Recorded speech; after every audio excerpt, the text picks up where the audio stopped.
Hello everybody and welcome to this tutorial, and we're going to do some shader graph in this one.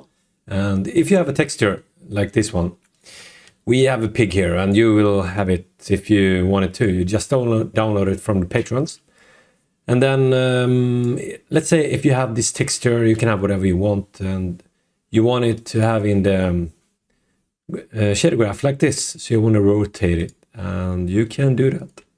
So we're going to make this shader, and you can choose how many you want. So let's say you want 4 of them. Then you could just kind of adjust so it matches, and you can actually do the other way around if you want it like this kind of, you know. You can have different effects, and let's say you want 10 of them. And the speed, of course. So maybe loading bar, whatever, you can do so much things with it. So this is what we're going to do in this tutorial, and I'm going to show you how you do this shader. So you're basically going to tile it in a spheric way, sort of. We're going to use Arctangent2 for it. So we're not going to use Photoshop, we're just going to be in here. So let's get started and do it from scratch. And I have an empty scene that we're going to work from. And we don't need this stuff here. And we can add a camera actually, we need one. And let's see, I want the post process. I have this one here, these settings here. I like them. And the camera, we're gonna have it like here somewhere. So this is kind of the center of the world, and we're just gonna have a quad. And we're gonna have this one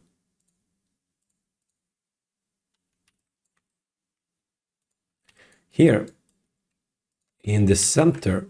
And let's see the game view. So yeah, this is good.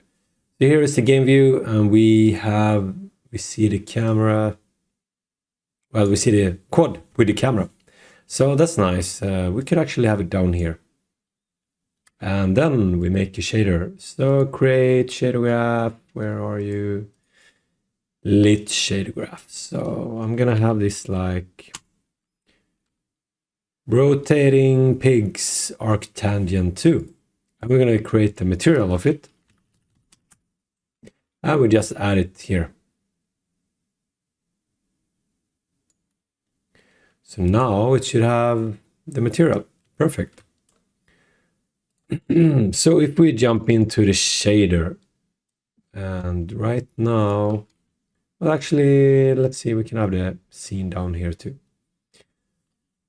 So we need a texture. So let's add a texture. So here we have that one.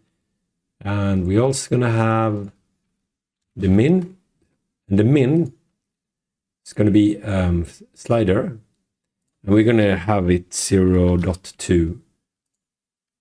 So the min is where kind of the feet starts to offset from the center.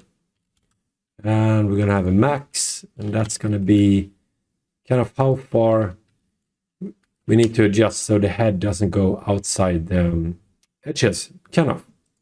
And then we're gonna have a float that's gonna be speed.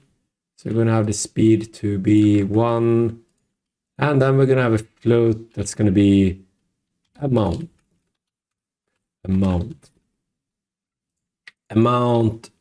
of pigs. And we can change that one to be an integer. And we're gonna have like, we can do 10 at the start. So these are the parameters that we're gonna use in the, in the setup.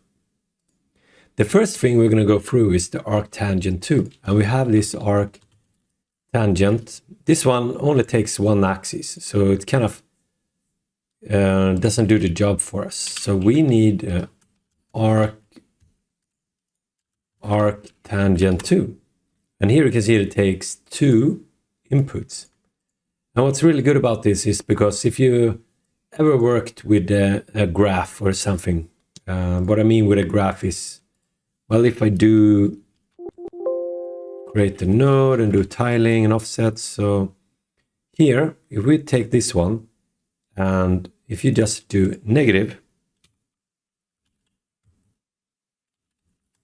0.5. Now we have a center here. So which actually, it might be easier if you look like this. So here, oh my gosh, yeah, that's a nice line. So this is the X. And this is the I up here. So you can see this is the black area and this is kind of the positive. So here is the positive axis and here is the positive axis and this is negative, negative. So whenever you read a value here, for instance, you get this is 1, over here is 1, and up here is 1, and here is -1, and here is -1. So this value over here gives something like 0.7 from the X value here. This is my beautiful X. Then we have 0.7 from this I axis. So this is how you can think about it. And why I show you this is because the Arctangent2 will take, so you see here,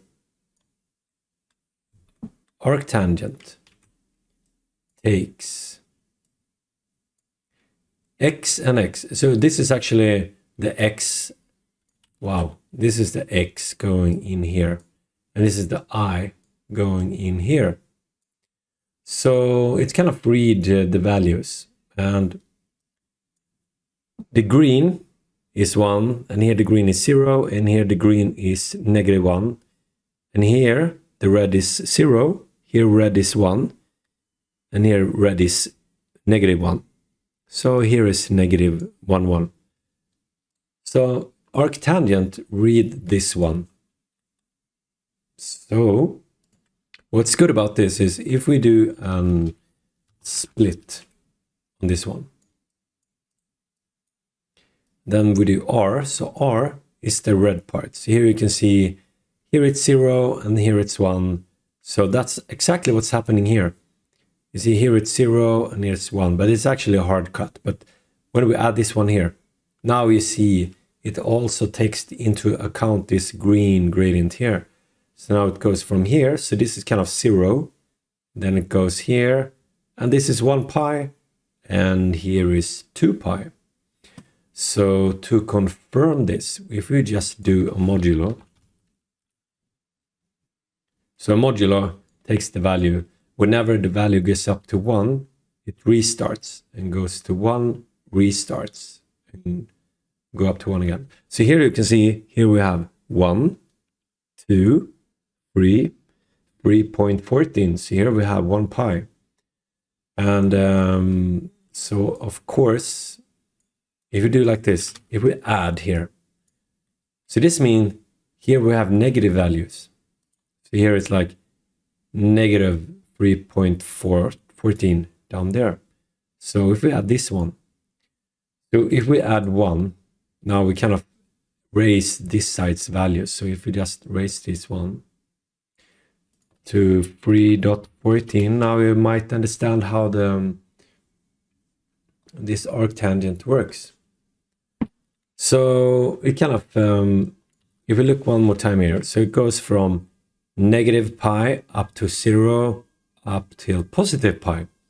And this is really good because now we can kind of use this information to make a new UV map.